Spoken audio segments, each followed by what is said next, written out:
नमस्कार साथियों, 12वीं कक्षा हिंदी विषय के अंतर्गत काव्यखंड का 10वां पाठ गजल, जिसके कवि हैं फिराक गोरखपुरी, के शेर आपके सामने प्रस्तुत करने जा रहा हूं। ऑलरेडी पिछले में 2 वीडियो प्रस्तुत कर चुका हूं। आज हम फिर से शुरू कर रहे हैं 5वें नंबर से। तो आइए चलते हैं शेर की ओर। ये कीमत भी अदा करे हैं हम बददुरुस्ती ए होशो हवास, तेरा सौदा करने वाले दीवाना भी होले हैं। देखो, ये कीमत भी अदा करे हैं। कवि कहने लगता है कि हे प्रिय, तुम्हारे इस प्रेम के लिए हमने कीमत भी अदा किए हैं। इसके लिए हम आपको कुछ दिए हैं, आपको प्रेम को पाने के लिए आपके प्रेम का हमने कीमत दिए हैं। कैसे? बददुरुस्ती होशो आवास, पूरे होशो आवास के साथ, पूरे विवेक के साथ हमने आपके प्रेम को स्वीकार किया है। हमने आपके प्रेम के लिए पूरा कीमत चुकाया है, क्योंकि तेरा सौदा करने वाले, तेरा जो सौदा करने वाले हैं, तेरे जो चाहने वाले हैं, वे तुम्हारे प्रेम में क्या हो जाते हैं? दीवाना भी हो जाते हैं। अर्थात अपने प्रिय के प्रेम को प्राप्त करने के लिए व्यक्ति को दीवाना भी होना पड़ता है, और जो उसमें जितना अधिक प्रेम करता है उसको उतना अधिक प्राप्त होता है। तो इस तरह से कवि बता रहे हैं। नेक्स्ट, तेरे गम का पासे अदब है, कुछ दुनिया का ख्याल भी है, सबसे छिपा के दर्द के मारे चुपके चुपके रो ले हैं। तेरे गम का पासे अदब है। कहने लगता है कवि, हे प्रिय, तुम्हारे इस दुख का मुझे पूरा सम्मान है। मैं आपके इस गम का पूरा सम्मान करता हूँ, लेकिन इसके साथ साथ मैं पूरे दुनिया का भी ख्याल करता हूँ, दुनिया के बारे में भी सोचता हूँ, दुनिया के बारे में भी चिंता करता हूँ, दुनिया का ख्याल भी है।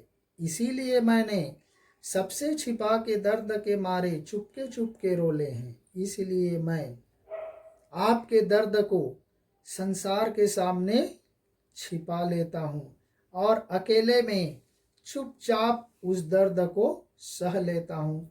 चुपके चुपके से मैं उस दर्द को रोकर सहन कर लेता हूँ। संसार के लोगों को पता नहीं चलता कि वास्तव में वह अपने प्रेमी के वियोग में कितना दुखी है। ये संसार के लोगों को बताना नहीं चाहता। इसलिए मैं आपके प्रेम का पूरा सम्मान करता हूँ, पूरा लिहाज करता हूँ, बोल रहा है। नेक्स्ट है साथियों, फितरत का कायम है तवाजुन आलमे हुस्नो इश्क में भी, उसको उतना ही पाते हैं खुद को जितना खोले हैं। अर्थात फितरत कायम है। उसके कवि कहने लगता है कि उसके आदत का, उस प्रेमी के आदत का, स्वभाव का मैं पूरा ध्यान रखता हूं, और प्रेम और सौंदर्य की स्थिति में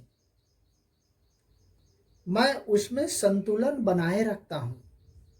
प्रेम और सौंदर्य का मनुष्य के स्वभाव में महत्वपूर्ण स्थान है। इसलिए उसको संतुलन बनाते हुए, क्योंकि प्रेमी उसको उतना ही पाते हैं खुद को जितना खोले हैं। उसको अर्थात प्रेम को वह प्रेमी उतना ही पाता है जितना उस प्रेम में खुद को डुबा देता है।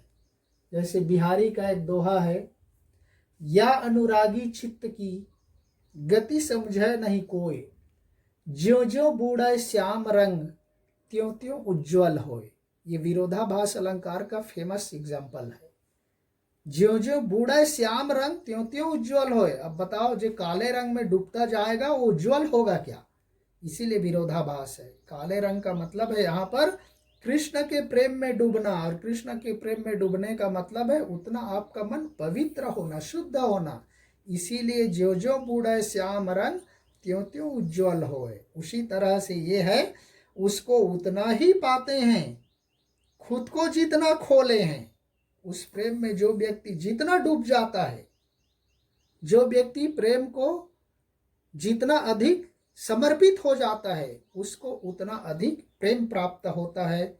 और इसलिए प्रेम और सौंदर्य के बारे में मनुष्य का स्वभाव महत्वपूर्ण स्थान रखता है। उसके स्वभाव के अनुसार व्यक्ति, वह प्रेमी, उस प्रेम में डूबता है और बाहर आता है। तो इस तरह से साथियों, यहीं पर ये समाप्त हुआ। लास्ट 3 बज गए, उसको नेक्स्ट वीडियो में देखेंगे। तब तक के लिए धन्यवाद।